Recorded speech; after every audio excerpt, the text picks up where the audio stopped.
Good evening. Welcome back for another episode, and we have a doctor here. Sir, welcome you, sir. I wanted to have a discussion today regarding the detoxifying ways naturally, sir. So, what do you think? Like, how does it have a potential benefits on our body? There are a lot of ways that we can help to detoxify our system. First and foremost, what we need to understand is in order for our body to detoxify naturally, Okay. we should have optimum nutrient support, Okay. optimum vitamin support in our Okay. system, Okay. which basically means all your vitamin D, the entire set of B complex, the thyroid functions, they all have to be functioning appropriately. Okay. Your liver detoxification has to be functioning Yeah. appropriate. All the liver enzymes should be normal, Okay. and so on and so forth. And your glutathione levels and the N-acetylcysteine levels should Okay. be appropriate in the Okay. blood. So, in order to do that, we need to understand what the blood biochemistry is. So, once we understand the blood biochemistry,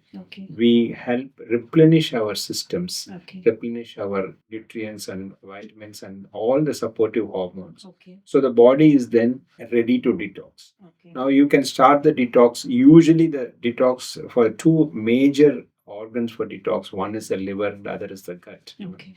The things what we do as a form of liver detox is certain enemas help in detoxifying the Okay. liver. Now, how does it help? Now, usually when you give an enema, Okay. there is something called an enterohepatic circulation. Okay. So the enterohepatic circulation picks it up and then goes to the liver and flushes it out. Okay. For example, the coffee enemas, what we do here.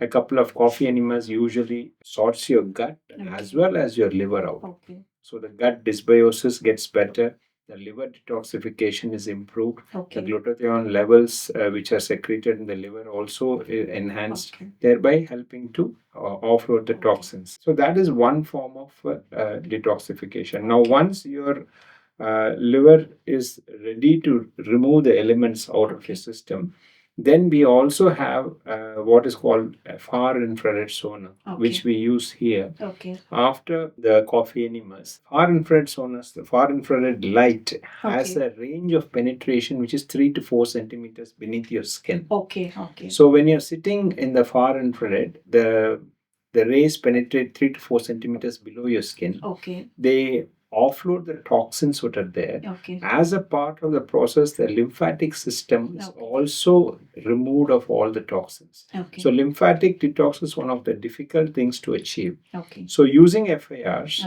we are able to achieve the detoxification of heavy metals, detoxification of the lymphatic system. Okay. And number 3, we are able to rejuvenate the mitochondria to detox. Okay. To help offload all the toxins as well. Okay. So these are the benefits of using far infrared. And like you rightly said, we should use the far infrared after a couple of coffee enemas. Okay. That will be the right way to do it. So each disease conditions, they preferably requires these many sessions of coffee enemas.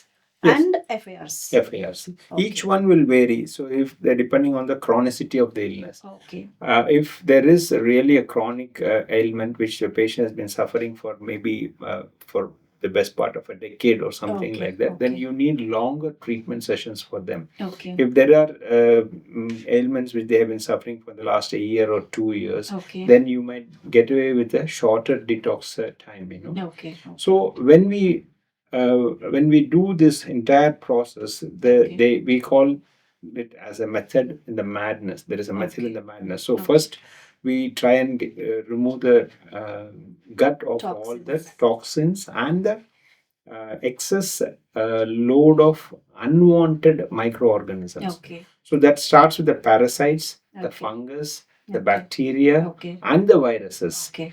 Now, of all these 4, we normally start with a parasitic detox program. Okay, for the gut health. For the gut. Gut health, yeah. When we talk about gut detox. Why parasites? Because parasites usually harbor the viruses. So once you remove the parasites, then the natural immunity of the body itself takes a positive, it goes in the positive direction. Okay. So then it is easy for us to remove the fungal and the unwanted bacterial growth using various treatment modalities. Okay. Okay. So when you reset your gut, when you reset your liver, then everything else falls in place. Okay. So followed by another oral supplements, should we, insist the patient? Supplementation requirement for the patients depends on what system we are trying to optimize. Okay. N-acetylcysteine is something which we commonly use because that is a wonderful medicine for breaking the biofilms. Okay. And similarly, turmeric was also something we use nanocurcumin here. Okay. And we also suggest turmeric as we use in the kitchen, in our kitchen. We have to use the turmeric mixed with pepper to get about 70% absorption in our system. Nanocurcumin, what we use here, is 99.9% absorbed straight into the bloodstream. And that helps, that is a wonderful biofilm disruptor. We need these biofilm disruptors to clear when we are talking about clearance, gut clearance. Because that's the only way you can get to the microorganisms underneath the biofilm, which is actually a protective coat. So we do all these kind of detox and clearances along with other natural therapies. Now we are talking about natural therapies. When we are talking about natural therapies, foot reflexology is something which is again being done in this. So hospital. It is like combining therapeutic things for detoxing. Detoxing and when you talk about, you also asked about nutrition supplements. We also do what is called IV nutrition. So IV nutrition is for patients and for condition for elderly patients or patients who are in dire need of upgrading their health immediately. So we can. So does the patient doesn't dehydrate? I mean, get into a dehydrated state after finishing off all these detox therapies? Because now we are anyway in the hot summer state. So actually, that's a very valid question. So usually when you sit in an FIR sauna, you sit at the temperature of 40 degrees or 42 degrees. And the temperature goes all the way up to 55 degrees. So you will sweat out a lot. You will lose a lot of water. It will be like sitting in a Formula 1 car. You remember those Formula 1 drivers when they come out, they lose 3-4 kgs. You may not lose 3-4 kgs, but equivalent amount of water you will lose. You will lose water and salt. So you need to be rehydrated. Summers, as long as you're hydrated, summers are also a reasonable time to do your detox. But you have to be doubly aware that the dehydration is a major cause for concern in any of these therapies, especially FIR. But in coffee enemas and rectal ozones and your IV nutrition and things, you are not worried about dehydration. Because anyway you're rehydrating there. But FIR is one such therapy where dehydration, you need to be aware of dehydration. So once in a while, we'll have to go and observe the patient's status. Yeah, when you are here undergoing the therapy, it's a 30-minute session. You actually sit there. You have minimal clothing. And you have a changing area. You change and you sit there. There's a bottle of water. There's a couple of towels there for your use. You keep sipping. In fact, you actually hydrate yourself before coming here. Once you come here as well, you start hydrating yourself. You hydrate and throughout the session. So someone will be there to observe you once every 10 minutes or 15 minutes. If you have any difficulty, we can always, there's a small vent in the FIR which can be open, or even if you open the door, the temperature drops to a manageable level, and then you can put it back again. Usually the sessions last for about half an hour. Sometimes if you are the toxin low, and we recommend at least 2 sessions a week. For 2 sessions a week for general wellness, and if we were treating you for any specific conditions, we'll give you a tailor-made program for you. And one more thing, sir, when we talk about supplementation, these days post COVID, I've seen lot of patients coming up with this vitamin D deficiency. So not only with vitamin D, I think B12 is also over, and other zinc and other calcium deficiencies that also comes up. So anyway, we all are aware that during the 3 years period of COVID phase, we all were inside, staying indoors. We didn't have any exposure towards sunlight. So how does symptomatic things keep coming up, or do we have to have a vital screening done every 6 months once? COVID itself was a major disruptor, major game changer in the health industry. and it also made a major shift in people's mindset Okay. towards good health. Okay. But COVID per se, Okay. during that time, Okay. like you rightly said, people that there were a group of people who were at home, absolutely no activity, no sunlight, and they developed a set of health conditions. In the same time period, there are a group of people who realize it's a good time to start doing eat healthy, start doing exercise, and start living healthily, because they were seeing what was happening to the unhealthy people, or the immune deficient people on the outside, going into hospitals, and it was so bad that some people were not even able to see their loved ones, in the final when they're in the hospital and so on and so forth. So COVID, itself, when we see post COVID what has happened. And fatigue is also really very, it is a big concern these days, especially post COVID patients. So the post COVID patients, that we have a term for them, it's called long COVID syndrome. Okay. The fatigue is part of the long COVID syndrome. They experience fatigue either by themselves, on its own, or if they end up getting an infection, a simple viral infection, instead of taking 2 or 3 days to recover, they take about a week, 10 days to recover. So the general immunity status is far lower than anybody, the people who have suffered from COVID illnesses and so on and so forth. Now, if you were to go and ask dental surgeons, they will cite an increased incidence of dental abscesses. If you were to ask general surgeons, they will say we have a high incidence of anorectal abscesses. If you speak to oncologists, they'll say we are seeing a lot more cancers, and a lot more aggressive cancers, which have been termed as turbo cancers. If you speak to any specialty, if you speak to diabetologists, they'll say there's a high incidence of diabetes post in the last 2 to 3 years. So in this day and age of, whatever the reason may be, the health of the population has experienced a seismic shift after the COVID pandemic. Now, in order for us to try and put these lives of these people whose immune levels are low back on track, there are a lot of things what we can do. The most common culprit in this COVID related illness is the spike protein.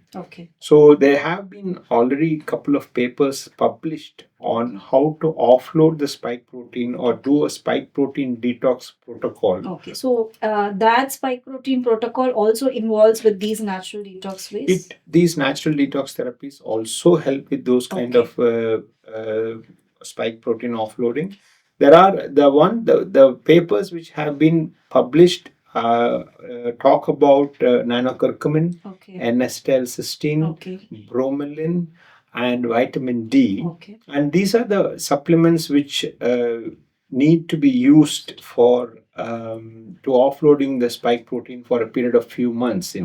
So when you combine our natural therapies with these supplementation, then you are actually in a very safe zone with regards to your health. So you are not you have offloaded your system of toxins, you have offloaded your system of all the bad things, and then you are taking the good supplementation. So your general health is in a much better way, can be managed like this. So how far do you think, sir, like for this much of many months or a year, so how long does this supplement have an impact? Usually, the spike protein offloading program or detox program has been done for a period of 3 months. The first phase is 6 weeks, and the second phase is again 6 weeks. So, usually, any of these, whenever we talk about detoxification, whenever we talk about chelation, any form of therapeutic modality where we are starting to offload and detox things, the initial period of treatment for chronic cases is usually 3 months. and then maybe for another 3 months. Usually, if they are able to combine with their lifestyle modifications, Okay. 3 months is a very good time for them to see the changes. If they are unable to combine the lifestyle modifications, it takes a longer So period they of time. just expect like a miracle. There is just no to happen and like a magic. Yes, there is no. Unfortunately, these are all long haul. There is no magic. Yeah. In chronic disease, chronic ailment reversal, Yeah. it's always the name of the game is long term. We have to give 6 months. 6 months is a very good time, very decent time. If people are very passionate and aggressive and decide, no, I cannot take this diabetes medicine, I don't want this, those kind of people, if they make a dramatic change, paradigm shift in their lifestyle, we can see a change in 3 months With time. the lifestyle modifications. Everything has to be with the lifestyle modifications. You come here and say, let me have these detox therapies, let me have this, but I'll continue my lifestyle, I'll do what I'm doing, I'm Because not going to these change. days people are expecting that kind of That they come up with such modes. Yes, that will give the institute or the hospital or We doctors. understand. Yeah, it's very difficult for them to work with that kind of attitude from patients. The patients also understand these days they have to make a little bit of sacrifice. They have to make the changes Definitely. to for them to get benefited, because they see the health of one person in a family has an impact on everybody else surrounding them. Okay. For example, if the husband is not well, the wife is affected, the parents are affected, the parents' health is not well, both husband and wife can't go to work, one of them has to be at home. So the psychodynamics of everything, whatever the social dynamics of all these things, patients are also very well aware these days of how important their own health is to take care of them. Yeah. So when we have this discussion about gut health, so how do you think fatty liver, it's a very, very common thing which is happening across globally, maybe because of the diet, lifestyle changes, and also sleep, abnormal sleep pattern. So how do you feel like this fatty liver issue, could be solved? Fatty liver is a very common diagnosis. It's a very common diagnosis, and there are two things what comes to my mind immediately when you talk about fatty liver. One is the highly refined sugars, the refined grains, the both the rice and the wheat, and the fast food and things what people are eating is leading to an epidemic of insulin resistance. The insulin resistance is actually causing the fatty liver. Fatty liver is actually a ultrasound diagnosis. So when we talk about fatty liver, you have to talk about fatty liver plus what is happening to the liver enzymes. If the liver enzymes are elevated, basically it means non-alcoholic steatohepatitis, which means basically the liver is becoming sluggish. The liver is not able to push the stuff out. All the bile and the sludge and this thing, it's not able to push it out. So that is what exactly is seen in ultrasound as a fatty liver. And the more serious cases of fatty liver show an abnormal liver function test as well. So that's the food related thing what we're talking about, leading to the insulin resistance causing it. The second thing what comes to mind is because people don't sleep on time. See, according to the TCM, so the biological clock entirely changes. 11 o'clock to 11 p.m. to 1 p.m. is the liver time. As per the TCM, the traditional Chinese medicine, the 24 hours is divided into 12 zones. Each zone corresponds to a specific organ detox. So the 11 p.m. to 1 a.m. slot is for the liver to detox. So the liver actually, so you need to have had food 3 hours prior to that, 3 to 4 hours. But nobody, I think, they are doing. So you should have eaten by 7 p.m. or 7:30 for your liver to start. So and you need to be in bed. And you need to be sleeping. So it's not just to take off your dinner and you go home. And you can't sit and watch your blue light addiction at till 12 p.m., 1 p.m., 2 p.m. 12 noon, 12 midnight I'm talking about. So it doesn't help. So your food at 7, bed at 10, 10:30, and you're actually sleeping. then the liver detoxifies. But one more thing to be, make it interesting. What can we say to patients who come up with sleeplessness? Because they say, "எனக்கு தூக்கம் வந்தா, I definitely go in for sleep, doctor, but I don't feel sleepy." See, that is a huge topic. Previously we used to talk about sleep hygiene. Sleep hygiene was when people were working normal hours. Yeah. And then they were doing a lot of things. So, but now, even now, it is very relevant. So when you get to bed, what we suggest is get to your bedroom. First and foremost, you put your phone, you either outside the room, Yeah. or if you need to use an alarm, put it in airplane mode and put it about 5 feet or 10 feet away. Because the primary reason is you don't want the electromagnetic field disruption from the phone. You need the room to be pitch dark. Yeah. Only in a pitch dark scenario, the melatonin hormone starts, the pineal gland actually secretes melatonin hormone, Okay. which is very essential for deep sleep. Okay. You need to take a hot bath, Okay. preferably So before sleeping, Yeah. and you need to drink hot water to increase the core temperature of your body. Okay.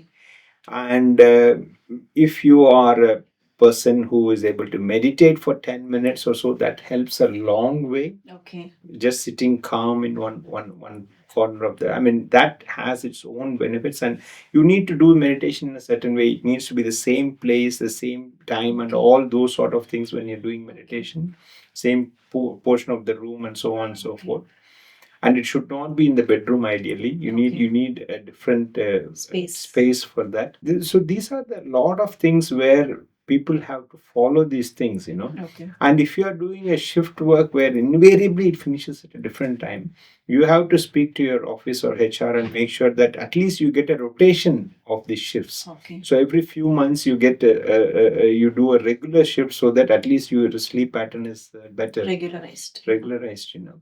So yes, for regarding sleep, So we have covered, I think, about the lifestyle modifications in general in regards with sleep, diet, and how do you think that even teenagers or only post 30s or any in specific age groups to start with these detox therapies? But there is, and generally children below the age of 16 or 17 don't need any of these therapies unless they have a medical condition. Okay, because these days we have people, female patients coming up with hormonal issues, and they have been, bloated enough to, reduce their weight. So by then they end up having hair fall, acne, and especially to be in specific, the cycle itself gets, irregular. So, can we, help them with all these detox therapies? Anybody, even below the age of 16, if they have a medical condition, they will benefit from the therapies, all the detox therapies. Okay. Above the age of 16, and if they have a hormonal imbalance, if they have a skin issue, if they have a hair fall issue, certainly all the detox therapies, what we have discussed, will be useful for them. But we will have to personalize it for them in a way so that they get the most benefit out of it. Okay.